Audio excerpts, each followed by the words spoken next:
Hey, Ron Saetermoe here with Wise Coaching, WIISE coaching.com with this week's podcast. And this week's podcast is about group rides, group bike rides. And love them, hate them, but they're a fact of life in our sport. So let's talk about them a little bit.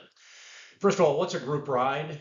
Group rides are a ride outdoors. It's not on your trainer, although I suppose it could be a group ride and with a group of people on their trainers. But what we're talking about here is a ride outside with three or more people. I don't really think the same dynamics come to play with a ride with with one other person. So for the purposes of this presentation, we'll say a group ride is with three or more people.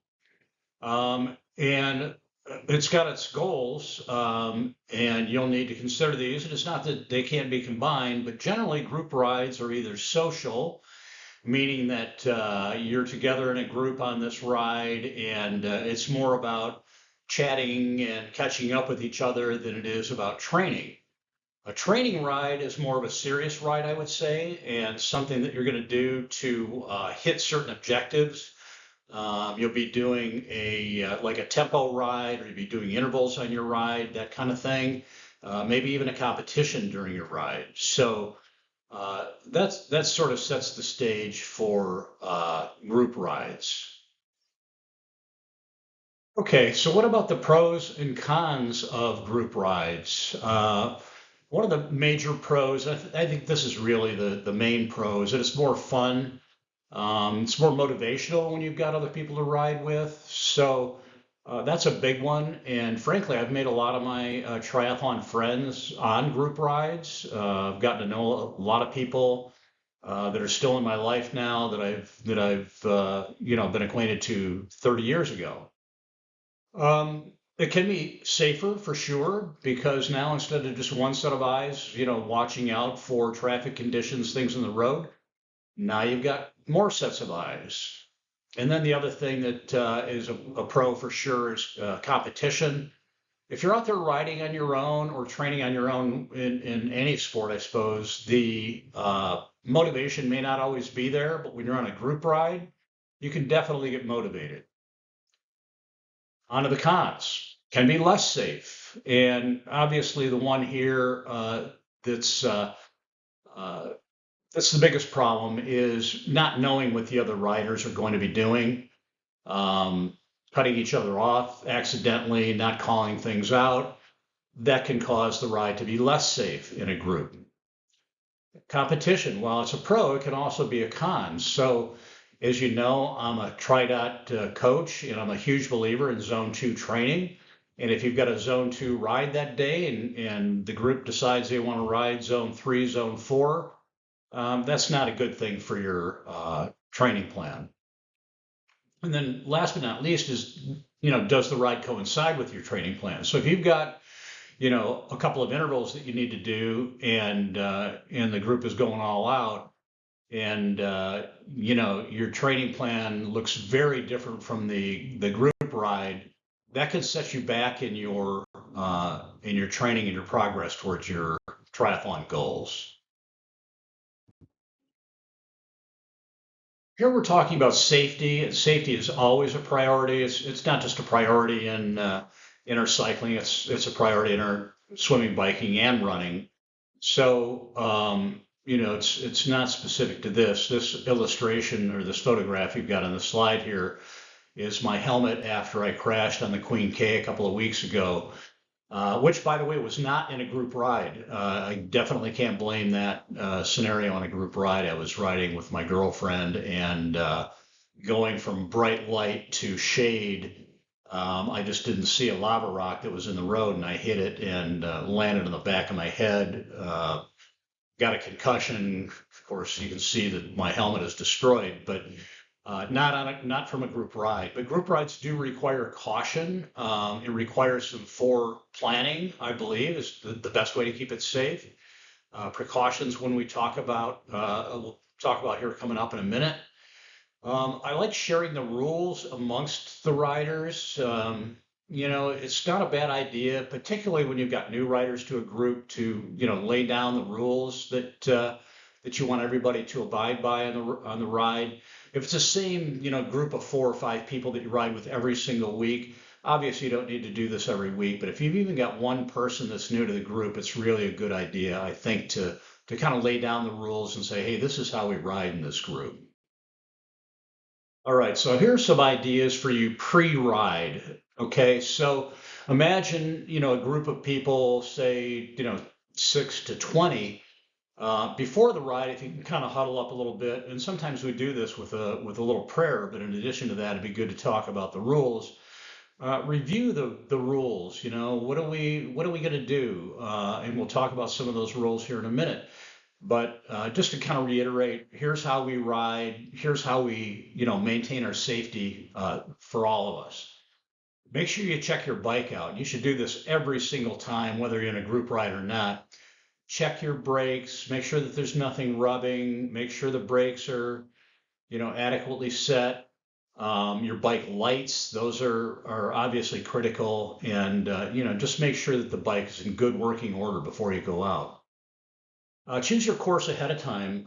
We've got a group ride here starting tomorrow, and the president of our tri team put out the course, which is great. So we all kind of know what we can expect and where we're going to go, particularly if we get separated. Always a great idea to have the course figured out ahead of time. Kind of like your scuba diving plan, kind of have a plan and let people know what you're going to do. Um, you never know when you're going to have a situation. Hopefully you never have one, but if you do, it's always good for your loved ones to know, hey, today we're riding out to the south end of Camp Pendleton and back today. Always a good idea to do that. Make sure you've got your spares, spare tubes, spare CO2. Make sure you've got all your tools, your inflator valve. Make sure you've got all that stuff. Always good to double check it. Review your course with course maps, as I just talked about, and then dress appropriately for the ride. Don't overdress, don't underdress. Make sure you've got your sunscreen on, obviously, at all times. Okay, so now you're on the ride. You're out there with your, whatever, 4, 15, 40 other cycling mates. What do we want to watch out for? So one of the main things is to allow space between the riders, and that means both left to right and front to back. It's just way too easy to collide with other riders. And you've seen this, I'm sure, if you're riding too close together and the person next to you has a stone in front of them and they make a short, quick adjustment, your bars could easily lock and you and or everybody can go down. Keep your eyes on the road. This is a huge pet peeve of mine. I've talked about this before. I see a lot of riders that are busy looking at me when they're talking. Keep your eyes forward. I can still hear you if you'll speak up. We had a rider in our group that is notorious for looking at you as opposed to the road ahead. He had a very bad crash a couple of years ago. I don't know the specifics of that, if he was necessarily looking at someone else, but my guess is I wouldn't be surprised if he was looking at someone else and went down during that crash. Hold your line. I kind of assume that you know what this means, but it means just going straight. It means not, kind of wobbling in your line or drifting to the left or right. Make sure you're going straight. That way you're more predictable for the other riders around you. Call out debris, hazards, and pace changes. This is really critical because again, we've had one of our riders went down. The rider in front didn't call out a piece of PVC pipe that was in the road, and the rider behind him didn't see it, hit it, went down very hard, ended up in the hospital. Hazards, there's all kinds of things, potholes and whatnot. And pace change is also very, very critical. You know, I'll call this out all the time. I'll yell out, slowing, when, I'm slowing and want to make sure that the people behind me, know that I'm slowing for whatever reason. Watch out for non-attentive riders. Again, not just necessarily looking at you, but, kind of looking around and not paying attention to, the road in front of them. Half wheel is the same as this first one, keeping space between riders. Half wheel simply means that your front wheel is overlapping somebody's back wheel. And I've had this happen a couple of times to me, and I've gone down and had quite serious crashes twice, once during a race and once on a ride with another rider where our wheels were crossed. And I made a move to, in one case, we were avoiding just a whole swarm of bees, and our wheels touched, and we both went down and had very serious injuries. And look ahead, look down the road. You should always be doing this when you're driving your car. You should be doing it when you're riding your bike as well. Okay, to continue the during a ride segment, here's some things to think about and make sure that you're careful of, and that is passing on the left. Almost without exception, you should be passing on the left. Again, I know another rider that it was a race actually, and the course took a right turn, and not only didn't he call anything out, but he thought he had enough room on the right-hand side to make this corner, and the person in front of him was just making a wider turn, ended up hitting the side of him, and he ended up in the hospital. Very serious injuries. Excuse me, he was out of commission for months. So always pass on the left, and don't be afraid to call out on your left either. That's something else that you absolutely need to get used to doing. Maintain your pace. Quick changes in pace, either speeding or slowing down, primarily slowing down, can be dangerous to the riders around you. Call out BS to other riders. I've talked about this one before. If you've got somebody that's in a group and riding without their hands on the bars, or just doing something stupid, don't be afraid to tell them. I mean, their safety is at stake here as well. So don't be afraid to call it out. Then obviously take your hydration, nutrition. You should always go out. I would say on a ride, anything longer than an hour and a half, you really should have a hydration and nutrition plan, and think about that ahead of time and then execute that during your ride. And then, of course, stopping at traffic lights and stop signs. We all get a little, loose with this. We don't think there's any problem with it.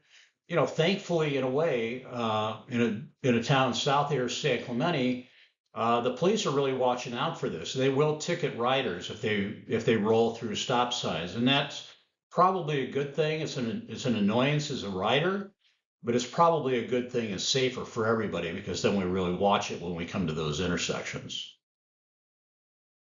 And then finally, during the ride itself, always make sure you've got your cell phone with you just in case of an emergency.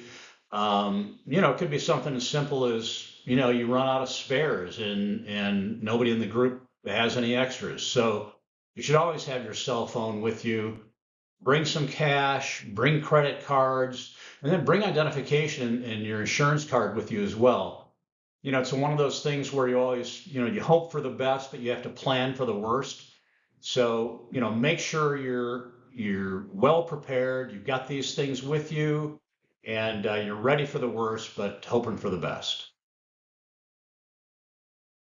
And then finally, post ride, if you all gather up in a parking lot and the ride is over, great idea to kind of review the ride. Hey, how was the ride for you today? Oh, it was great. Yeah, but I noticed that so and so was, really kind of wobbling. Maybe we should talk to him or her about that. What if we take this route instead of that route? It's always a good idea to kind of debrief after the ride. It doesn't have to be anything formal, but always a good idea. Helps make it more safe and more fun the next time you go out. Check your bike out post ride. I'll always spin my front and rear tires to make sure that my brakes haven't, somehow stuck on, which they do, seems like frequently. And then clean your bike. It's better to do it, after the ride, when you get home, than to do it just as you're racing to get out the door for your next ride. So I hope that those have been helpful tips for you. A lot of them I know you already know. It's great to be reminded, but hopefully you picked up a thing or two. And then, as always, my little commercial. I am a coach. I'm a TriDot coach. My company is Wise Coaching, WIISE. My name's Ron Saetermoe. I'm the CEO. In this case, CEO stands for Chief Endurance Officer. I'd appreciate a chance to work with you. I've got a free 14-day, no obligation trial that'll get you 14 days on the TriDot platform and 14 days of personalized coaching with me. The coaching plans start at $14.99 a month and go up to $450 a month. So I look forward to working with you, and thanks so much for watching.